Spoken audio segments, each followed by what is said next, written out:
Chapter 5. This was a gentleman no longer young, of a stiff and portly appearance, and a cautious and sour countenance. He began by stopping short in the doorway, staring about him with offensive and undisguised astonishment, as though asking himself what sort of place he had come to. Mistrustfully, and with an affectation of being alarmed and almost affronted, he scanned Raskolnikov's low and narrow cabin. With the same amazement, he stared at Raskolnikov, who lay undressed, disheveled, unwashed, on his miserable, dirty sofa, looking fixedly at him.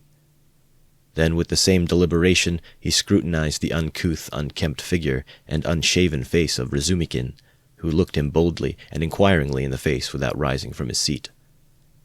A constrained silence lasted for a couple of minutes, and then, as might be expected, some scene-shifting took place.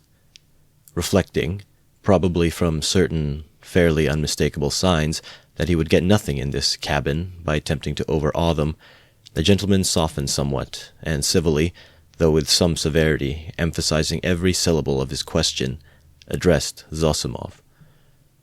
"Rodion Romanovich Raskolnikov, a student, or formerly a student?" Zosimov made a slight movement, and would have answered, had not Razumikin anticipated him. "Here he is lying on the sofa. What do you want?" This familiar "what do you want" seemed to cut the ground from the feet of the pompous gentleman. He was turning to Razumikin, but checked himself in time and turned to Zosimov again. "This is Raskolnikov," mumbled Zosimov, nodding towards him. Then he gave a prolonged yawn, opening his mouth as wide as possible. Then he lazily put his hand into his waistcoat pocket, pulled out a huge gold watch in a round hunter's case, opened it, looked at it, and as slowly and lazily proceeded to put it back. Raskolnikov himself lay without speaking, on his back, gazing persistently, though without understanding, at the stranger.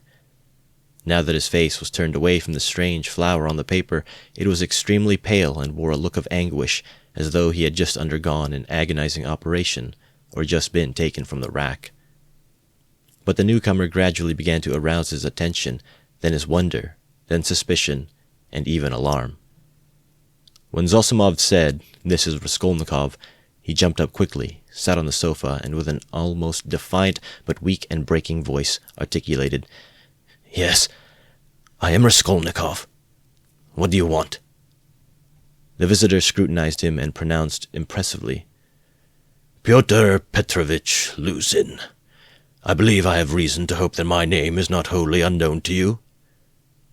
But Raskolnikov, who had expected something quite different, gazed blankly and dreamily at him, making no reply, as though he heard the name of Pyotr Petrovich for the first time. "Is it possible that you can, up to the present, have received no information?" asked Pyotr Petrovich, somewhat disconcerted. In reply, Raskolnikov sank languidly back on the pillow, put his hands behind his head, and gazed at the ceiling. A look of dismay came into Luzin's face. Zosimov and Razumikin stared at him more inquisitively than ever, and at last he showed unmistakable signs of embarrassment. "I had presumed and calculated," he faltered, "that a letter posted more than 10 days, if not a fortnight ago—" "I say, why are you standing in the doorway?" Razumikin interrupted suddenly. "If you've something to say, sit down. Nastasia and you are so crowded. Nastasia, make room. Here's a chair. Thread your way in." He moved his chair back from the table, made a little space between the table and his knees, and waited in a rather cramped position for the visitor to thread his way in. The minute was so chosen that it was impossible to refuse, and the visitor squeezed his way through, hurrying and stumbling. Reaching the chair, he sat down, looking suspiciously at Razumikin. "No need to be nervous," the latter blurted out. "Rodya has been ill for the last 5 days and delirious for 3, but now he is recovering and has got an appetite. This is his doctor, who has just had a look at him. I am a comrade of Rodya's, like him, formerly a student, and now I am nursing him. So don't you take any notice of us, but go on with your business." "Thank you. But shall I not disturb the invalid by my presence and conversation?" Pyotr Petrovich asked of Zosimov. "No," mumbled Zosimov. "You may amuse him." He yawned again. "He has been conscious a long time, since the morning," went on Razumikin, whose familiarity seemed so much like unaffected good nature that Pyotr Petrovitch began to be more cheerful, partly, perhaps, because this shabby and impudent person had introduced himself as a student. "Your mamma," began Luzin. Razumikin cleared his throat loudly. Luzin looked at him inquiringly. "That's all right. Go on." Luzin shrugged his shoulders. "Your mamma had commenced a letter to you while I was sojourning in her neighborhood. On my arrival here, I purposely allowed a few days to elapse before coming to see you, in order that I might be fully assured that you were in full possession of the tidings. But now, to my astonishment—" I know! Raskolnikov cried suddenly with impatient vexation.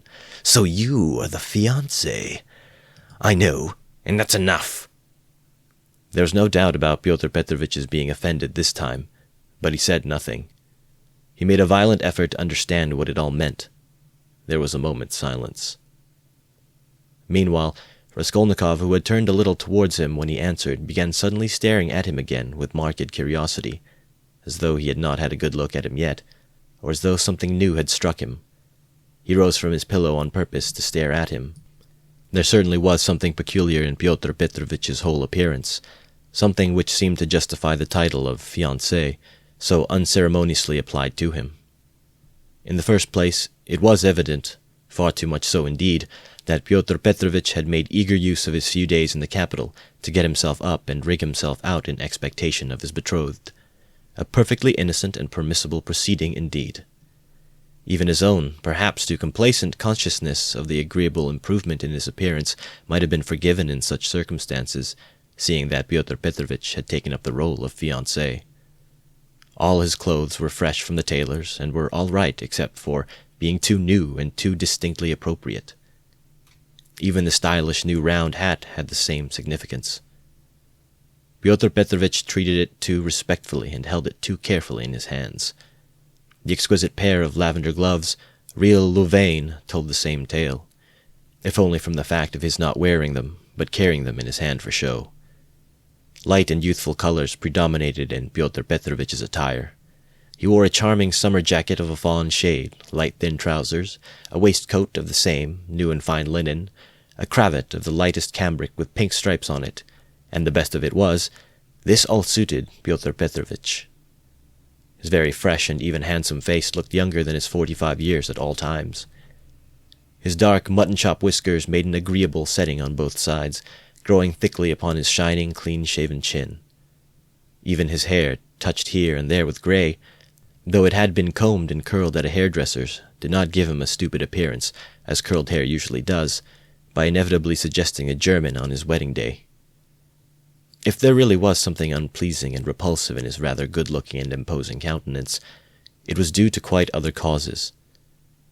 After scanning Mr. Luzin unceremoniously, Raskolnikov smiled malignantly, sank back on the pillow, and stared at the ceiling as before. But Mr. Luzin hardened his heart and seemed to determine to take no notice of their oddities. "I feel the greatest regret at finding you in this situation," he began, again breaking the silence with an effort. "If I had been aware of your illness, I should have come earlier, but you know what business is. I have, too, a very important legal affair in the Senate, not to mention other preoccupations which you may well conjecture. I am expecting your mamma and sister any minute." Raskolnikov made a movement and seemed about to speak. His face showed some excitement. Pyotr Petrovitch paused, waited, but as nothing followed, he went on. "Any minute. I have found a lodging for them on their arrival." "Where?" asked Raskolnikov weakly. "Very near here, in Bakaliev's house." "That's in Voskresensky," put in Razumikin. "There are 2 stories of rooms, led by a merchant called Yushin. I've been there." "Yes, rooms. A disgusting place, filthy, stinking, and what's more, of doubtful character. Things have happened there, and there are all sorts of queer people living there, and I went there about a scandalous business. It's cheap, though." I could not, of course, find out so much about it, for I am a stranger in Petersburg myself, Pyotr Petrovitch replied huffily.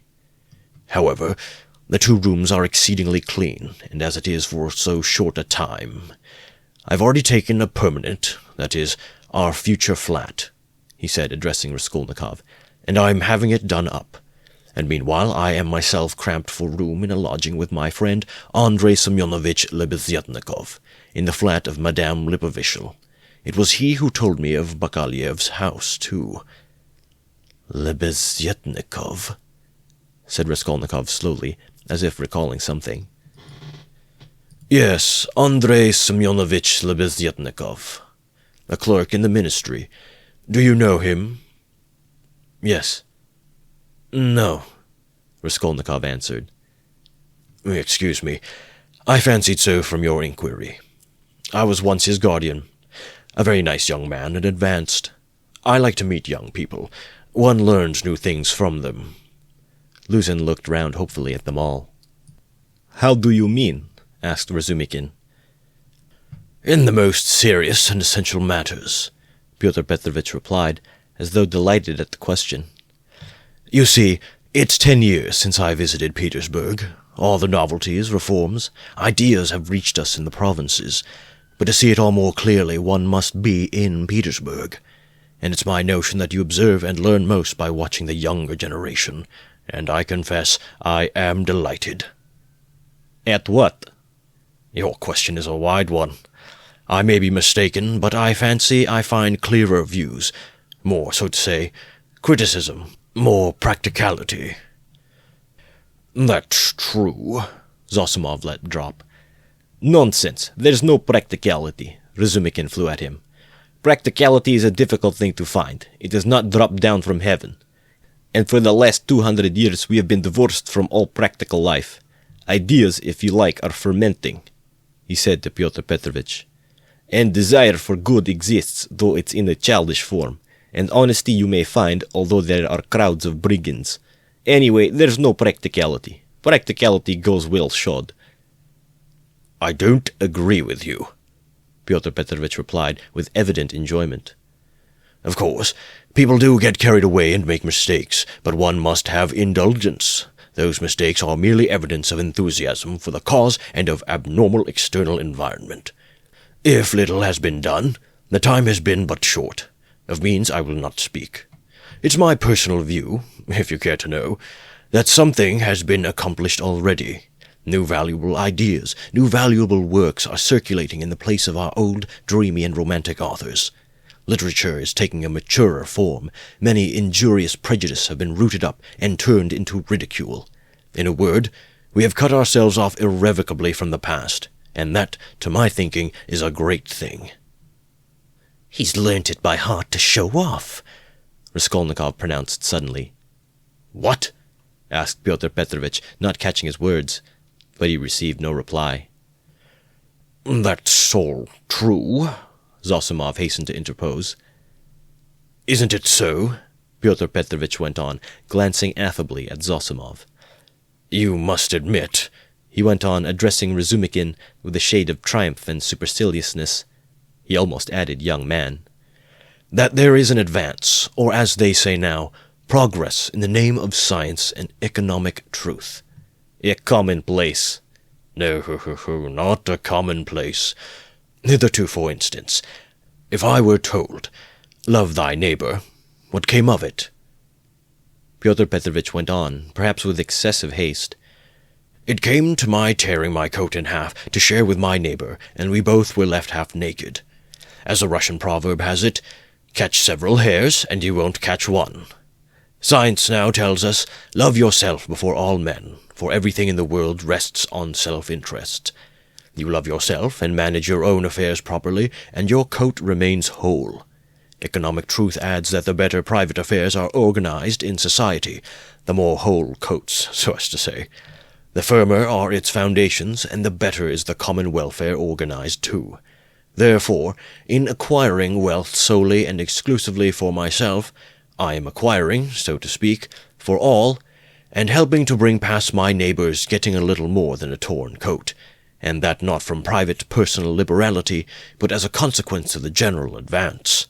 The idea is simple, but unhappily it has been a long time reaching us, being hindered by idealism and sentimentality, and yet it would seem to want very little wit to perceive it. "Excuse me, I've very little wit myself," Razumikin cut in sharply, "and so let us drop it. I began this discussion with an object, but I've grown so sick during the last 30 years of this chattering to amuse oneself, of this incessant flow of commonplaces, always the same, that, by Jove, I blush even when other people talk like that. You are in a hurry, no doubt, to exhibit your acquirements, and I don't blame you. That's quite pardonable. I only wanted to find out what sort of man you are, for so many unscrupulous people have got hold of the progressive cause of late and have so distorted in their own interests everything they touched that the whole cause has been dragged in the mire. That's enough." "Excuse me, sir," said Luzin, affronted and speaking with excessive dignity. "Do you mean to suggest, so unceremoniously so, that I too—" "Oh, my dear sir, how could I? Come, that's enough," Razumikin concluded, and he turned abruptly to Zosimov to continue their previous conversation. Pyotr Petrovitch had the good sense to accept the disavowal. He made up his mind to take leave in another minute or two. "I trust our acquaintance," he said, addressing Raskolnikov, "may, upon your recovery, and in view of the circumstances of which you are aware, become closer. Above all, I hope for your return to health." Raskolnikov did not even turn his head. Pyotr Petrovitch began getting up from his chair. "One of her customers must have killed her," Zosimov declared positively. "Not a doubt of it," replied Razumikin. "Porfiry doesn't give his opinion, but is examining all who have left pledges with her there." "Examining them?" Raskolnikov asked aloud. "Yes. What then?" "Nothing." "How does he get hold of them?" asked Zosimov. "Koch has given the names of some of them. Other names are on the wrappers of the pledges, and some have come forward of themselves." "It must have been a cunning and practiced ruffian. The boldness of it, the coolness." "That's just what it wasn't," interposed Razumikin. "That's what throws you all off the scent. But I maintain that he is not cunning, not practiced, and probably this was his first crime. The supposition that it was a calculated crime and a cunning criminal doesn't work. Suppose him to have been inexperienced, and it's clear that it was only a chance that saved him, and chance may do anything. Why, he did not foresee obstacles, perhaps. And how did he set to work? He took jewels worth 10 or 20 rubles, stuffing his pockets with them, ransacked the old woman's trunks, her rags, and they found 1,500 rubles, besides notes, in a box in the top drawer of the chest. He did not know how to rob. He could only murder. It was his first crime, I assure you, his first crime. He lost his head, and he got off more by luck than good counsel." "You are talking of the murder of the old pawnbroker, I believe," Pyotr Petrovitch put in, addressing Zosimov. He was standing, hat and gloves in hand, but before departing he felt disposed to throw off a few more intellectual phrases. He was evidently anxious to make a favorable impression, and his vanity overcame his prudence. "Yes, you've heard of it?" "Oh, yes, being in the neighborhood." "Do you know the details?"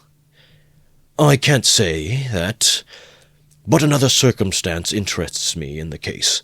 The whole question, so to say. Not to speak of the fact that crime has been greatly on the increase among the lower classes during the last 5 years, not to speak of the cases of robbery and arson everywhere. What strikes me as the strangest thing is that in the higher classes, too, crime is increasing proportionately. In one place one hears of a student's robbing the mail on the high road. In another place people of good social position forge false banknotes. In Moscow of late a whole gang has been captured who used to forge lottery tickets, and one of the ringleaders was a lecturer in universal history. Then our secretary abroad was murdered from some obscure motive of gain. And if this old woman, the pawnbroker, has been murdered by someone of a higher class in society, for peasants don't pawn gold trinkets, how are we to explain this demoralization of the civilized part of our society?" "There are many economic changes," put in Zosimov. "How are we to explain it?" Razumikin caught him up. "It might be explained by our inveterate impracticality."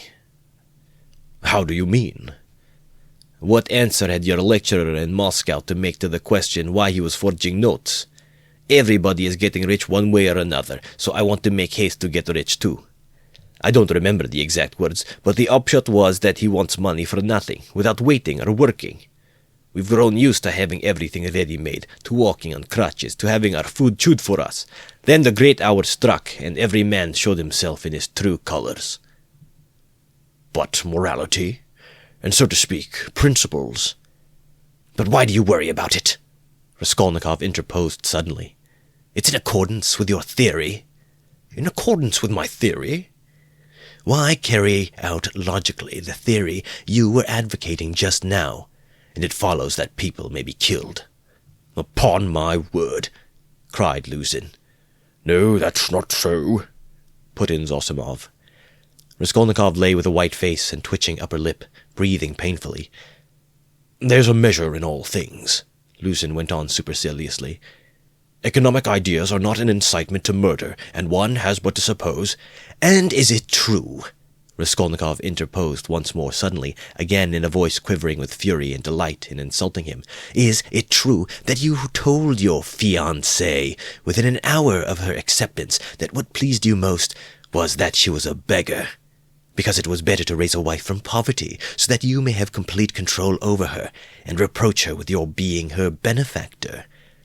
Upon my word, Luzin cried wrathfully and irritably, crimson with confusion, to distort my words in this way. Excuse me. Allow me to assure you that the report which has reached you, or rather, let me say, has been conveyed to you, has no foundation in truth, and I suspect who, in a word, this arrow, in a word, your mamma. She seemed to me in other things, with all her excellent qualities, of a somewhat high-flown and romantic way of thinking. But I was 1,000 miles from supposing that she would misunderstand and misrepresent things in so fanciful a way, and indeed... I tell you what, cried Raskolnikov, raising himself on his pillow and fixing his piercing, glittering eyes upon him. I tell you what. What? Luzin stood still, waiting with a defiant and offended face. Silence lasted for some seconds.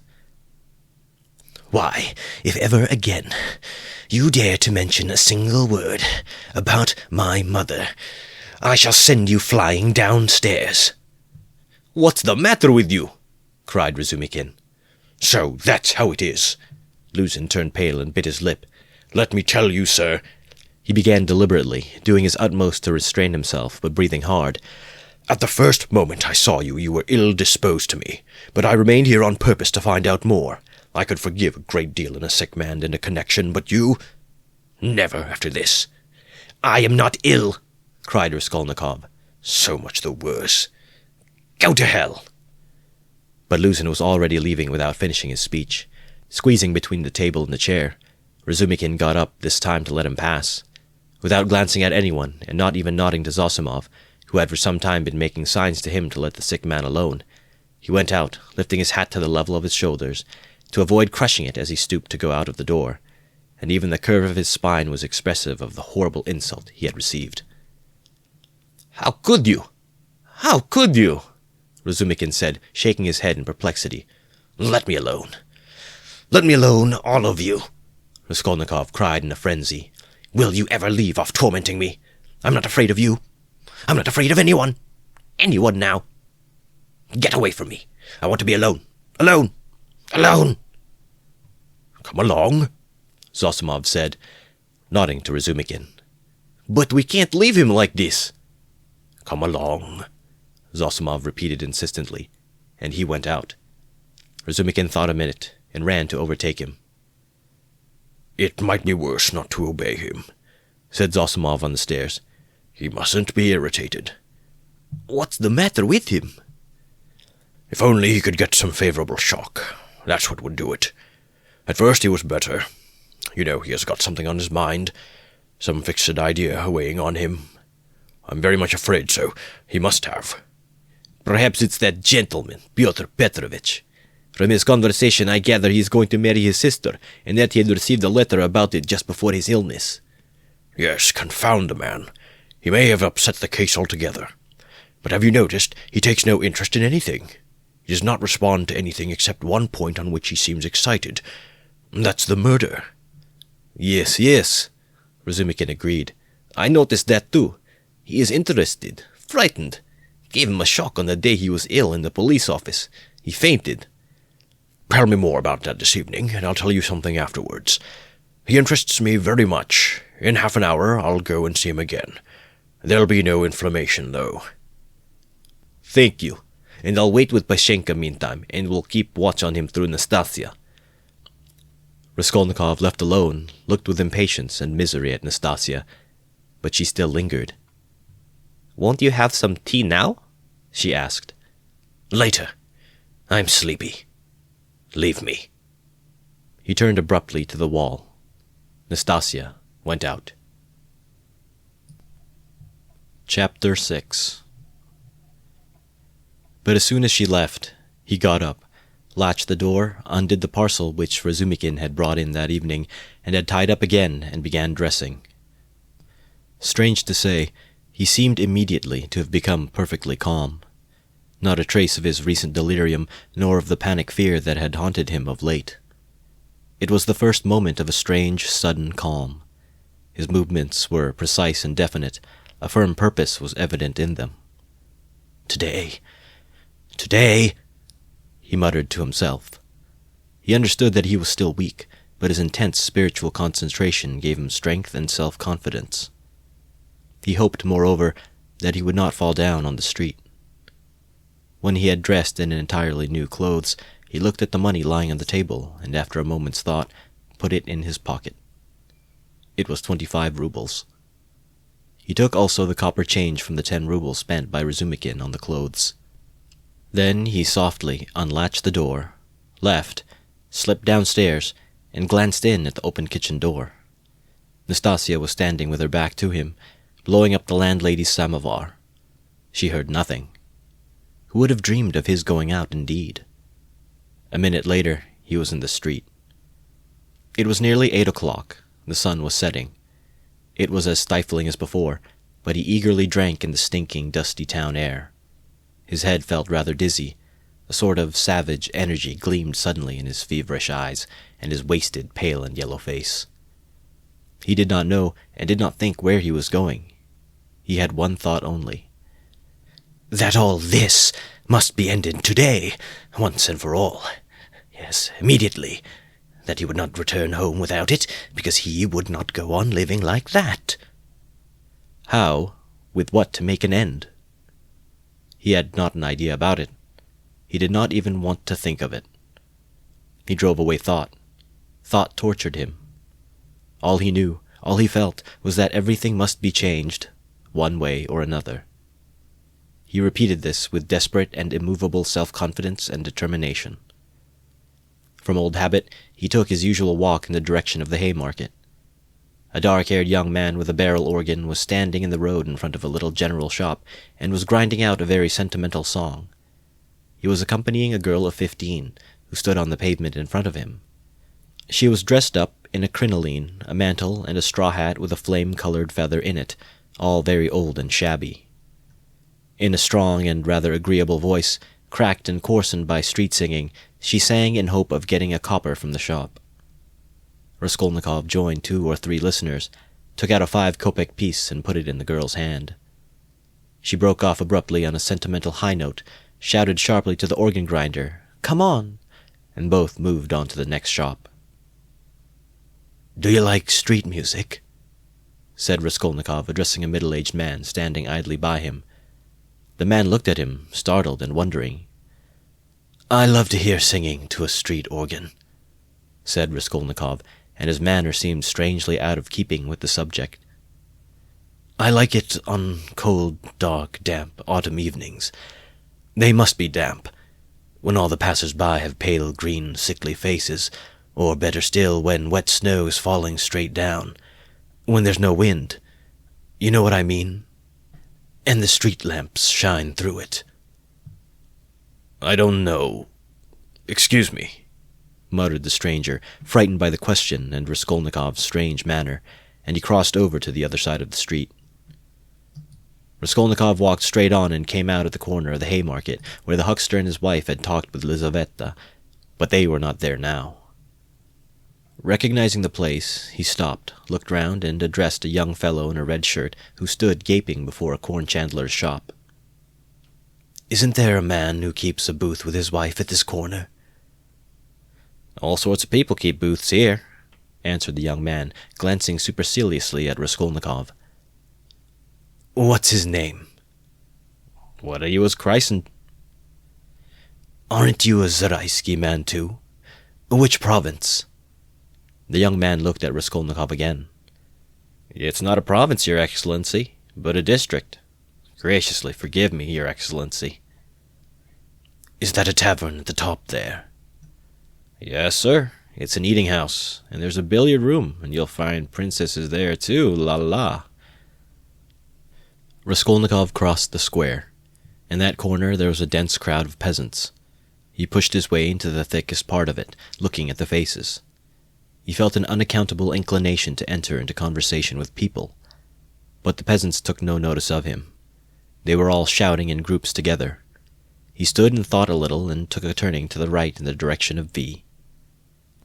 He had often crossed that little street which turns at an angle, leading from the marketplace to Sadovy Street.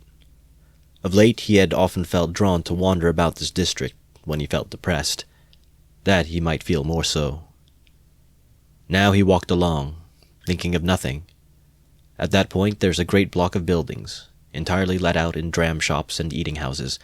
Women were continually running in and out, bareheaded and in their indoor clothes. Here and there they gathered in groups, on the pavement, especially about the entrances to various festive establishments in the lower stories. From one of these a loud din, sounds of singing, the tinkling of a guitar, and shouts of merriment floated into the street. A crowd of women were thronging round the door. Some were sitting on the steps, others on the pavement, others were standing, talking. A drunken soldier, smoking a cigarette, was walking near them in the road, swearing. He seemed to be trying to find his way somewhere, but had forgotten where. One beggar was quarreling with another, and a man dead drunk was lying right across the road. Raskolnikov joined the throng of women, who were talking in husky voices. They were bareheaded and wore cotton dresses and goatskin shoes. There were women of 40, and some not more than 17. Almost all had blackened eyes. He felt strangely attracted by the singing and all the noise and uproar in the saloon below. Someone could be heard within dancing frantically, marking time with his heels to the sounds of the guitar and of a thin falsetto voice singing a jaunty air. He listened intently, gloomily and dreamily, bending down at the entrance and peeping inquisitively in from the pavement. "Oh, my handsome soldier, don't beat me for nothing," trilled the thin voice of the singer. Raskolnikov felt a great desire to make out what he was singing, as though everything depended on that. "Shall I go in?" he thought. "They are laughing. From drink. Shall I get drunk?" "Won't you come in?" one of the women asked him. Her voice was still musical and less thick than the others. She was young and not repulsive, the only one of the group. "Why, she's pretty," he said, drawing himself up and looking at her. She smiled, much pleased at the compliment. "You're very nice looking yourself," she said. "Isn't he thin, though?" observed another woman in a deep bass. "Have you just come out of a hospital?" "They're all generals' daughters, it seems, but they have all snub noses," interposed a tipsy peasant with a sly smile on his face, wearing a loose coat. "See how jolly they are." "Go along with you." "I'll go, sweetie." And he darted down into the saloon below. Raskolnikov moved on. "I say, sir," the girl shouted after him. "What is it?" She hesitated. "I'll always be pleased to spend an hour with you, kind gentleman, but now I feel shy. Give me 6 kopecks for a drink. There's a nice young man." Raskolnikov gave her what came first. 15 kopecks. "Ah, what a good-natured gentleman." "What's your name?" "Ask for Duklida." "Well, that's too much," one of the women observed, shaking her head at Duklida. "I don't know how you can ask like that. I believe I should drop with shame." Raskolnikov looked curiously at the speaker. She was a pock-marked wench of 30, covered with bruises, with her upper lip swollen. She made her criticism quietly and earnestly. "Where is it?" thought Raskolnikov. "Where is it I've read that someone condemned to death says or thinks, an hour before his death, that if he had to live on some high rock, on such a narrow ledge that he'd only room to stand, and the ocean, everlasting darkness, everlasting solitude, everlasting tempest around him, if he had to remain standing on a square yard of space all his life, 1,000 years, eternity, it were better to live so than to die at once. Only to live, and live. Life, whatever it may be, how true it is. Good God, how true. Man is a vile creature, and vile is he who calls him vile for that," he added a moment later. He went into another street. "Bah! The Palais de Crystal. Razumikin was just talking of the Palais de Crystal. But what on earth was it I wanted? Oh, yes, the newspapers. Zosimov said he'd read it in the papers." "Have you the papers?" he asked, going into a very spacious and positively clean restaurant, consisting of several rooms, which were, however, rather empty. 2 or 3 people were drinking tea, and in a room further away were sitting 4 men drinking champagne. Raskolnikov fancied that Zametov was one of them, but he could not be sure at that distance. "What if it is?" he thought. "Will you have vodka?" asked the waiter. "Give me some tea, and bring me the papers. The old ones for the last 5 days, and I'll give you something." "Yes, sir. Here's today's. No vodka?" The old newspapers and the tea were brought. Raskolnikov sat down and began to look through them. "Oh, damn! These are the items of intelligence. An accident on a staircase, the spontaneous combustion of a shopkeeper from alcohol, a fire in Pesky, a fire in the Petersburg quarter, another fire in the Petersburg quarter, and another fire in the Petersburg quarter. Ah! Here it is!"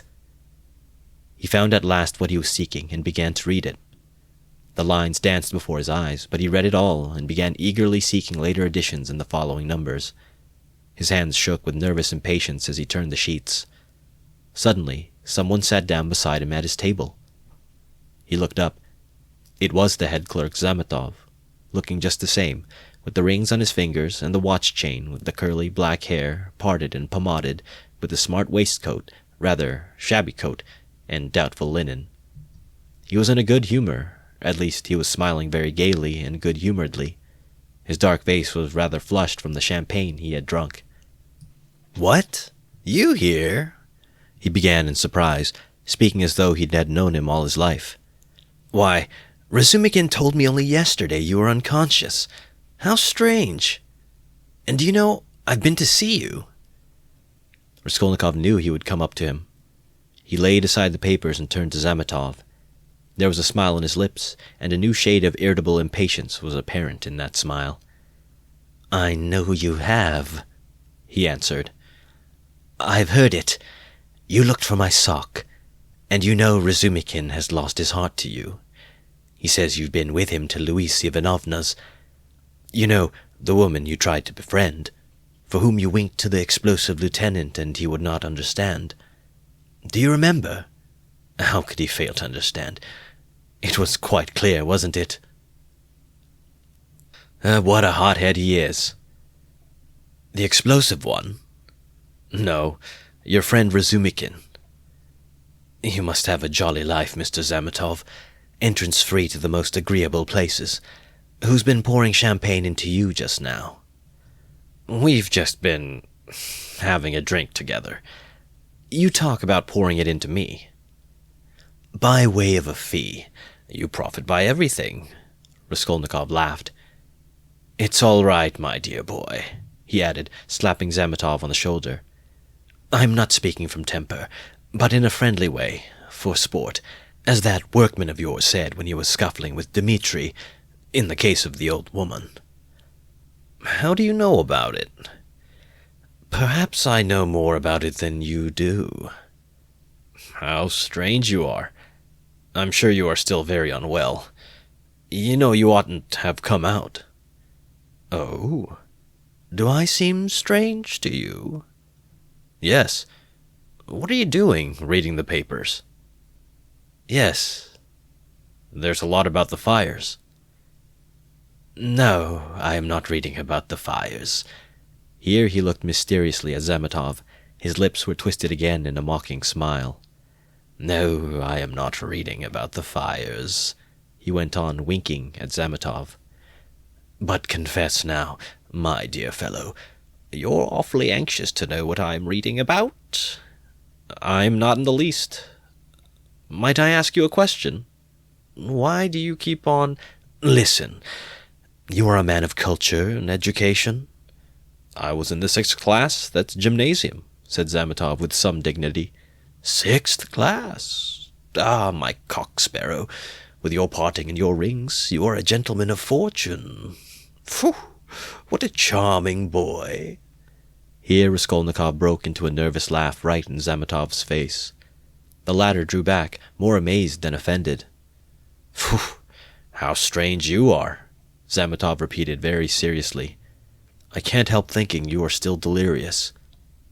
Me? Delirious? You are fibbing, my cock-sparrow. So I am strange? You find me curious, do you? Yes, curious.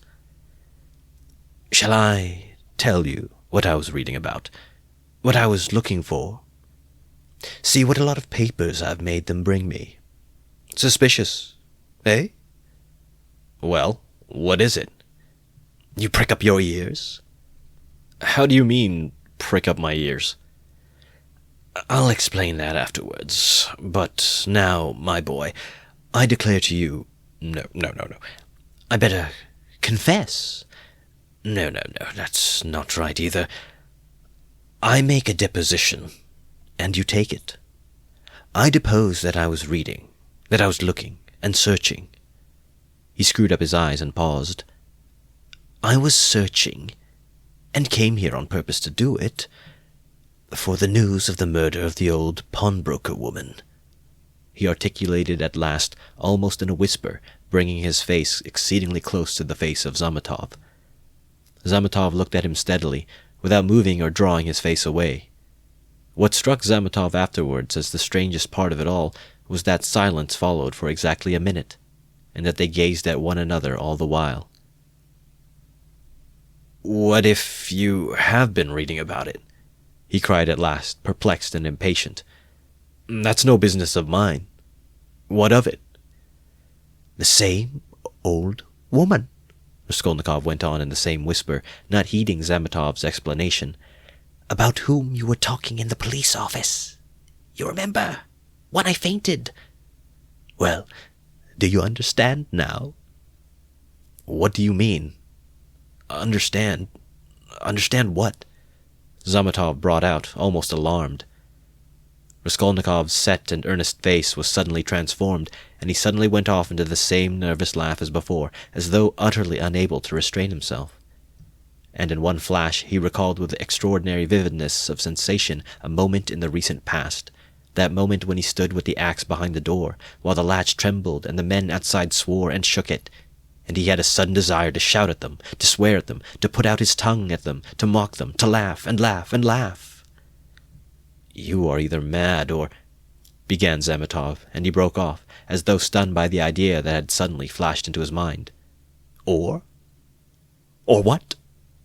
What? Come, tell me. Nothing, said Zametov, getting angry.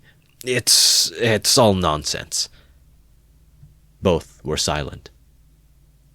After his sudden fit of laughter, Raskolnikov became suddenly thoughtful and melancholy. He put his elbow on the table and leaned his head on his hand. He seemed to have completely forgotten Zametov. The silence lasted for some time. Why don't you drink your tea? It's getting cold, said Zametov. What? Tea? Oh, yes. Raskolnikov sipped the glass, put a morsel of bread in his mouth, and, suddenly looking at Zametov, seemed to remember everything and pulled himself together. At the same moment his face resumed its original mocking expression. He went on drinking tea. There have been a great many of these crimes lately, said Zametov. Only the other day I read in the Moscow News that a whole gang of false coiners had been caught in Moscow. It was a regular society. They used to forge tickets. Oh, but it was a long time ago. I read it about a month ago, Raskolnikov answered calmly. So, you consider them criminals? He added, smiling. Of course they are criminals. They? They are children. Simpletons, not criminals. Why, 100 people meeting for such an object. What an idea. 3 would be too many, and then they want to have more faith in one another than in themselves. One has only to blab in his cups and it all collapses. Simpletons. They engaged untrustworthy people to change the notes. What a thing to trust to a casual stranger. Well, let us suppose that these simpletons succeed and each makes $1 million, and what follows for the rest of their lives? Each is dependent on the others for the rest of his life. Better hang oneself at once. And then they did not know how to change the notes either. The man who changed the notes took 5,000 rubles, and his hands trembled. He counted the first 4,000, but did not count the 5,000. He was in such a hurry to get the money into his pocket and run away. Of course he roused suspicion, and the whole thing came to a crash through one fool. Is it possible?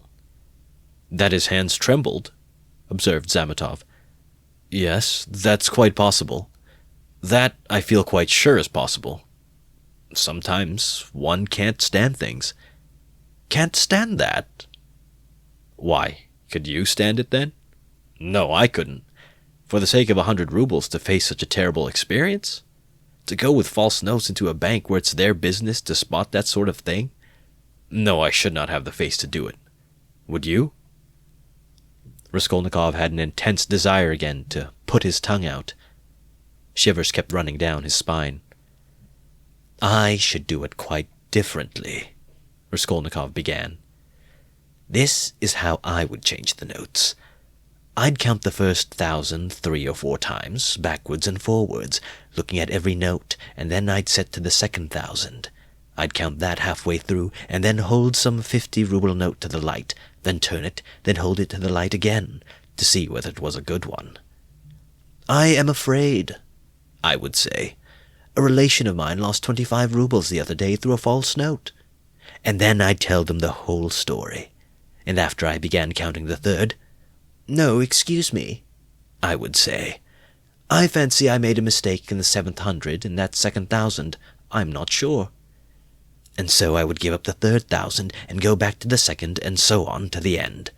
And when I had finished, I'd pick out one from the 5th and one from the second 1,000 and take them again to the light and ask again, change them, please, and put the clerk into such a stew that he would not know how to get rid of me. When I'd finished and had gone out, I'd come back, no, excuse me, and ask for some explanation. That's how I'd do it. Pooh, what a terrible thing you say, said Zametov, laughing. But all that is only talk. I dare say when it came to deeds you'd make a slip. I believe that even a practiced desperate man cannot always reckon on himself, much less you and I. To take an example near home. That old woman murdered in our district? The murderer seems to have been a desperate fellow. He risked everything in open daylight, was saved by a miracle, but his hands shook too. He did not succeed in robbing the place. He couldn't stand it. That was clear from the... Raskolnikov seemed offended. Clear? Why didn't you catch him then? He cried, maliciously jibing at Zametov. Well, they will catch him. Who? You? Do you suppose you could catch him? You've a tough job. A great point for you is whether a man is spending money or not. If he had no money and suddenly begins spending, he must be the man, so that any child can mislead you. The fact is, they always do that, though, answered Zametov. A man will commit a clever murder at the risk of his life, and then at once he goes drinking in a tavern. They are caught spending money. They are not all as cunning as you are. You wouldn't go to a tavern, of course. Raskolnikov frowned and looked steadily at Zametov.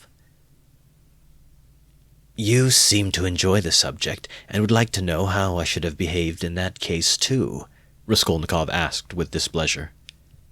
I should like to, Zametov answered firmly and seriously. Somewhat too much earnestness began to appear in his words and looks. Very much? Very much. All right, then. This is how I should behave. Raskolnikov began again, bringing his face close to Zametov's, again staring at him and speaking in a whisper so that the latter positively shuddered. This is what I should have done. I should have taken the money and jewels. I should have walked out of there and have gone straight to some deserted place with fences round it and scarcely anyone to be seen. Some kitchen garden or place of that sort. I should have looked out beforehand some stone weighing 100 weight or more which had been lying in the corner from the time the house was built. I would lift that stone. There would sure to be a hollow under it, and I would put the jewels and the money in that hole. Then I'd roll the stone back so that it would look as before, would press it down with my foot and walk away. And for a year or 2, 3 maybe, I would not touch it. And well, they could search. There'd be no trace. You're a madman, said Zametov, and for some reason he too spoke in a whisper, and moved away from Raskolnikov, whose eyes were glittering. He had turned fearfully pale, and his upper lip was twitching and quivering. He bent down as close as possible to Zametov, and his lips began to move without uttering a word. This lasted for a minute. He knew what he was doing, but could not restrain himself. The terrible word trembled on his lips, like the latch on that door. In another moment it will break out. In another moment he will let it go. He will speak out. And what if it was I who murdered the old woman and Lizaveta? He said suddenly, and realized what he had done. Zametov looked wildly at him and turned white as the tablecloth. His face wore a contorted smile. But is it possible? He brought out faintly. Raskolnikov looked wrathfully at him. Own up that you believed it, yes? You did? Not a bit of it. I believe it less than ever now, Zametov cried hastily. I've cut my cock-sparrow. So, did you believe it before? If now you believe less than ever? Not at all, cried Zametov, obviously embarrassed. Have you been frightening me so as to lead me up to this? You don't believe it, then? What were you talking about behind my back when I went out of the police office? And why did the explosive lieutenant question me after I fainted? Hey there, he shouted to the waiter, getting up and taking his cap. How much? 30 kopecks, the latter replied, running up. And there is 20 kopecks for vodka. See, what a lot of money. He held out his shaking hand to Zametov with notes in it. Red notes and blue. 25 rubles. Where did I get them? And where did my new clothes come from? You know I had not a kopeck. You've cross-examined my landlady. I'll be bound. Well, that's enough. Ase kosse, till we meet again. He left, trembling all over from a sort of wild hysterical sensation in which there was an element of insufferable rapture. Yet he was gloomy and terribly tired. His face was twisted as after a fit.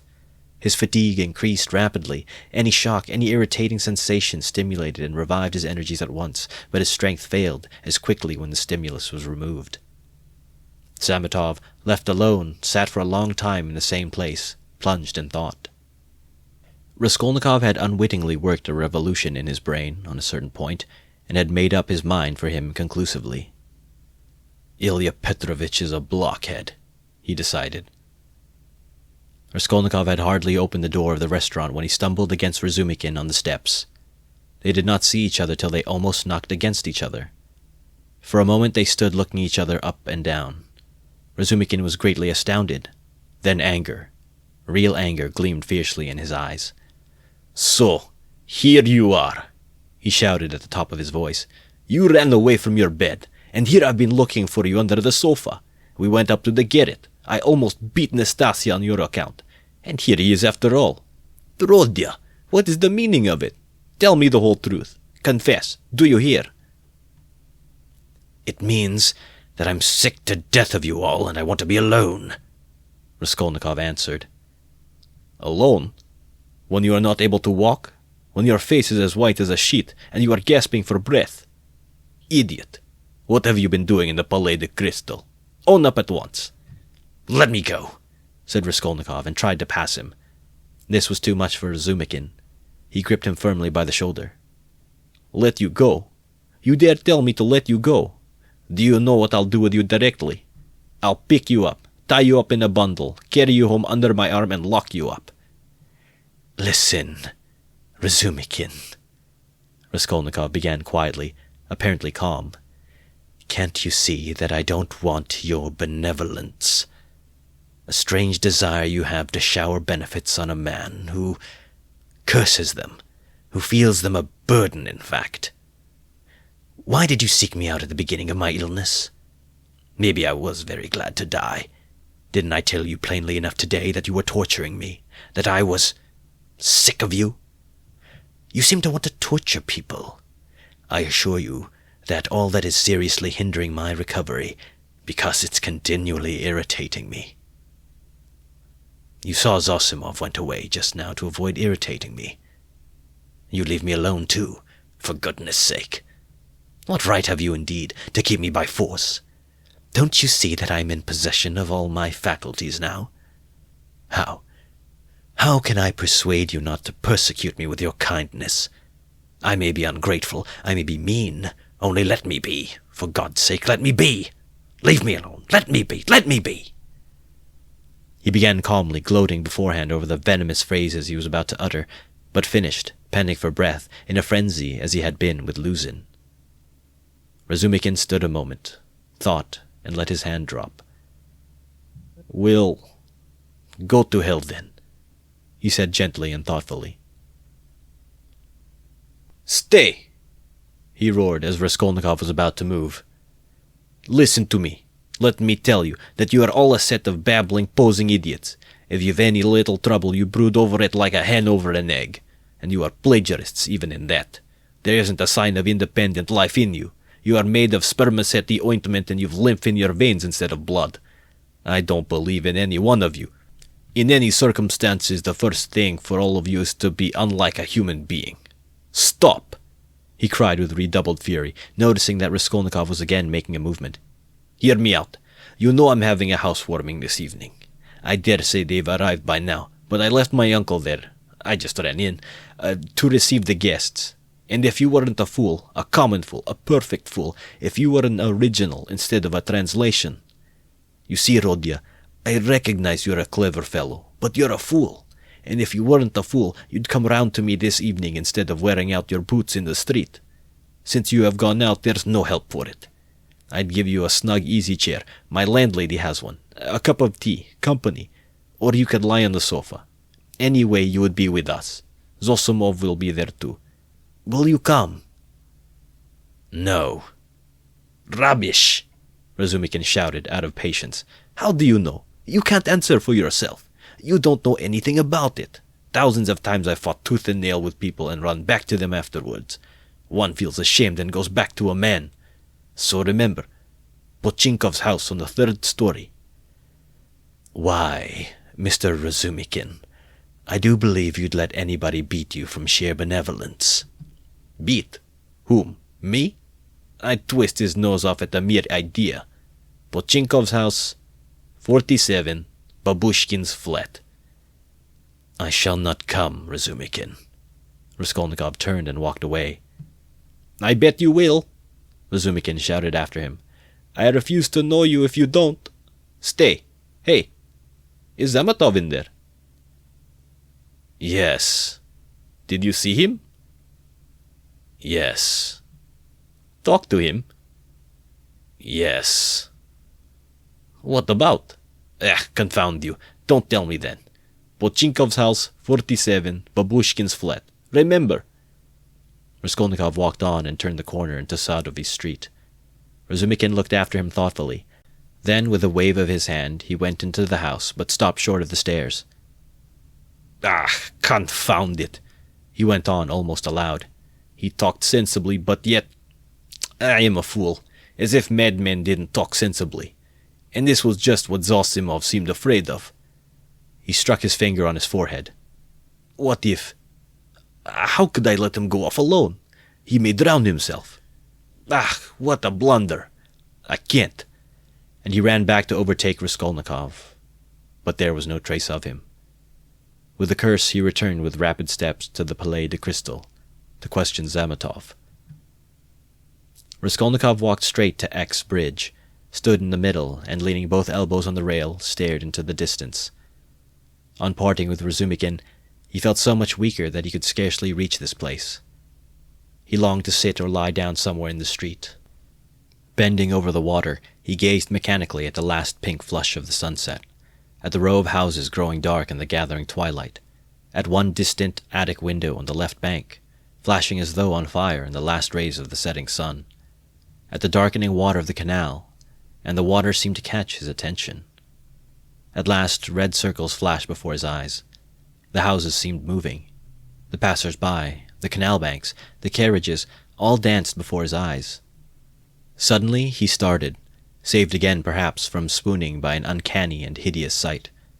He became aware of someone standing on the right side of him.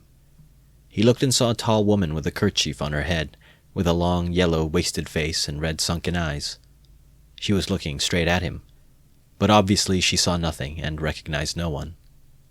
Suddenly she leaned her right hand on the parapet, lifted her right leg over the railing, then her left, and threw herself into the canal.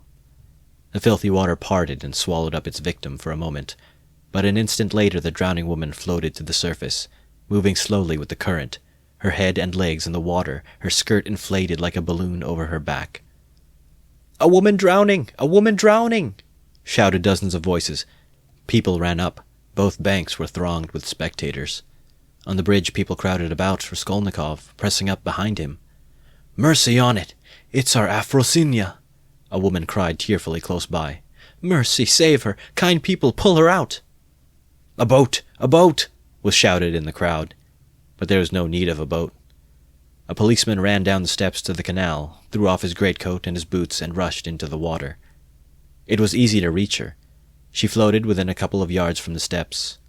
He caught hold of her clothes with his right hand, and with his left seized a pole which a comrade held out to him. The drowning woman was pulled out at once. They laid her on the granite pavement of the embankment. She soon recovered consciousness, raised her head, sat up and began sneezing and coughing, stupidly wiping her wet dress with her hands. She said nothing. "She's drunk herself out of her senses," the same woman's voice wailed at her side. "Out of her senses. The other day she tried to hang herself. We cut her down. I ran out to the shop just now, left my little girl to look after her, and here she is in trouble again. A neighbor, a neighbor, we live close by, the second house from the end, see yonder." The crowd broke up. The police still remained round the woman. Someone mentioned the police station. Raskolnikov looked on with a strange sensation of indifference and apathy. He felt disgusted. "No, that's loathsome. Water. It's not good enough," he muttered to himself. "Nothing will come of it," he added. "No use to wait. What about the police office? And why isn't Zametov at the police office? The police office is open till 10 o'clock. He turned his back to the railing and looked about him. "Very well, then," he said resolutely. He moved from the bridge and walked in the direction of the police office. His heart felt hollow and empty. He did not want to think. Even his depression had passed. There was not a trace now of the energy with which he had set out, to make an end of it all. Complete apathy had succeeded to it. "Well, it's a way of it," he thought, walking slowly and listlessly along the canal bank. "Anyway, I'll make an end, for I want to. But is it a way out? What does it matter? There'll be the square yard of space. But what an end? Is it really the end? Shall I tell them or not? Ah, damn! How tired I am. If I could find somewhere to sit or lie down soon. What I am most ashamed of is its being so stupid.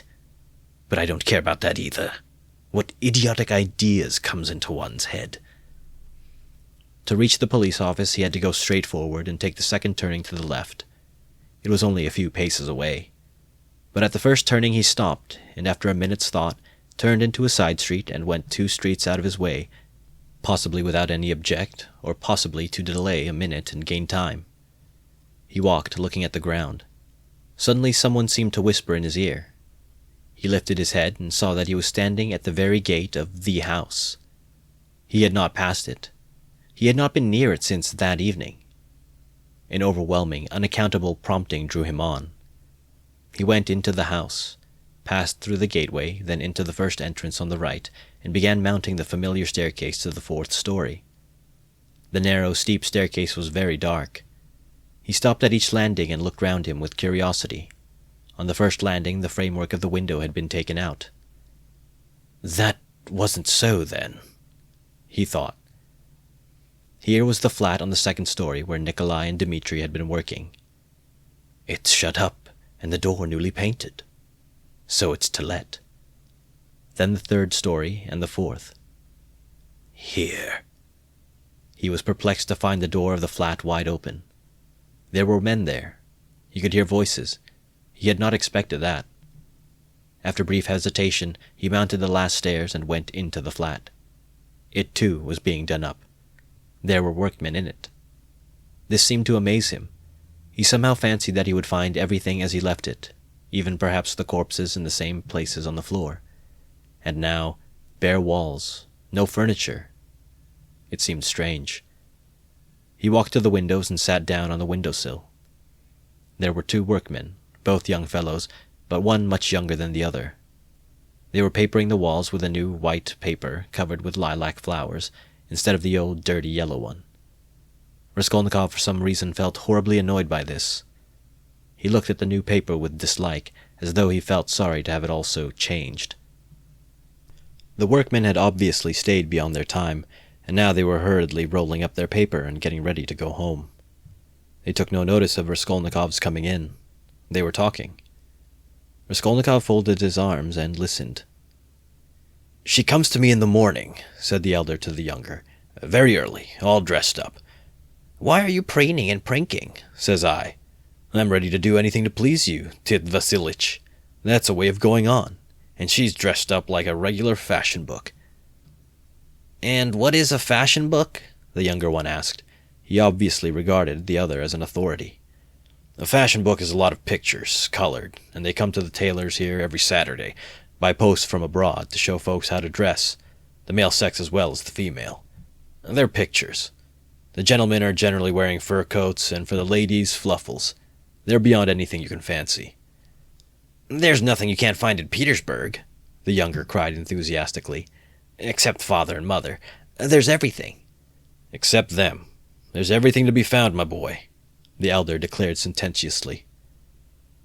Raskolnikov got up and walked into the other room where the strong box, the bed, and the chest of drawers had been. The room seemed to him very tiny without furniture in it. The paper was the same. The paper in the corner showed where the case of icons had stood. He looked at it and went to the window. The elder workman looked at him askance. "What do you want?" he asked suddenly. Instead of answering, Raskolnikov went into the passage and pulled the bell. The same cracked note. He rang it a second and a third time. He listened and remembered. The hideous and agonizingly fearful sensation he had felt then began to come back more and more vividly. He shuddered at every ring, and it gave him more and more satisfaction. "Well, what do you want? Who are you?" the workman shouted, going out to him. Raskolnikov went inside again. "I want to take a flat," he said. "I'm looking around." "It's not the time to look at rooms at night, and you ought to come up with the porter." "The floors have been washed. Will they be painted?" Raskolnikov went on. "Is there no blood?" "What blood?" "Why, the old woman and her sister were murdered here. There was a perfect pool there." "But who are you?" the workman cried, uneasy. "Who am I?" "Yes." "You want to know? Come to the police station. I'll tell you." The workmen looked at him in amazement. "It's time for us to go. We are late. Come along, Alyoshka. We must lock up," said the elder workman. Very well, come along, said Raskolnikov indifferently, and going out first. He went slowly downstairs. Hey, porter, he cried in the gateway. At the entrance several people were standing, staring at the passers-by. The two porters, a peasant woman, a man in a long coat, and a few others. Raskolnikov went straight up to them. "What do you want?" asked one of the porters. "Have you been to the police office?" "I've just been there. What do you want?" "Is it open?" "Of course." "Is the assistant there?" "He was there for a time. What do you want?" Raskolnikov made no reply, but stood beside them lost in thought. "He's been to look at the flat," said the elder workman, coming forward. "Which flat?" "Where we are at work." "Why have you washed away the blood?" says he. "There's been a murder here," says he, "and I've come to take it." And he began ringing at the bell, all but broke it. "Come to the police station," says he. "I'll tell you everything there." He wouldn't leave us. The porter looked at Raskolnikov, frowning and perplexed. "Who are you?" he shouted as impressively as he could. "I am Rodion Romanovich Raskolnikov, formerly a student. I live in Schill's house, not far from here, flat number 14. Ask the porter. He knows me." Raskolnikov said all this in a lazy, dreamy voice, not turning round, but looking intently into the darkening street. "Why have you been to the flat?" "To look at it." "What is there to look at?" "Take him straight to the police station." The man in the long coat jerked in abruptly. Raskolnikov looked intently at him over his shoulder and said in the same slow, lazy tones, "Come along." "Yes, take him," the man went on more confidently. "Why was he going into that? What's in his mind, eh?" "He's not drunk, but God knows what's the matter with him," muttered the workman. "But what do you want?" the porter shouted again, beginning to get angry in earnest. "Why are you hanging about?" "You funk the police station, then?" said Raskolnikov jeeringly. "How funk it? Why are you hanging about?" "He's a rogue," shouted the peasant woman. "Why waste time talking to him?" cried the other porter, a huge peasant in a full open coat and with keys on his belt. "Get along! He's a rogue, and no mistake. Get along!" And seizing Raskolnikov by the shoulder, he flung him into the street. He lurched forward, but recovered his footing, looked at the spectators in silence, and walked away. "Strange man," observed the workman. "There are strange folks about nowadays." "You should have taken him to the police station all the same," said the man in the long coat. "Better have nothing to do with him," decided the big porter. "A regular rogue, just what he wants, you may be sure, but once you take him up, you won't get rid of him. We know the sort." "Shall I go there or not?" thought Raskolnikov, standing in the middle of the thoroughfare at the crossroads, and he looked about him, as though expecting from someone a decisive word. But no sound came. All was dead and silent like the stones on which he walked, dead to him alone. All at once, at the end of the street, 200 yards away, in the gathering dusk he saw a crowd and heard talk and shouts. In the middle of the crowd stood a carriage.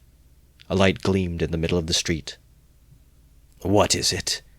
Raskolnikov turned to the right and went up to the crowd.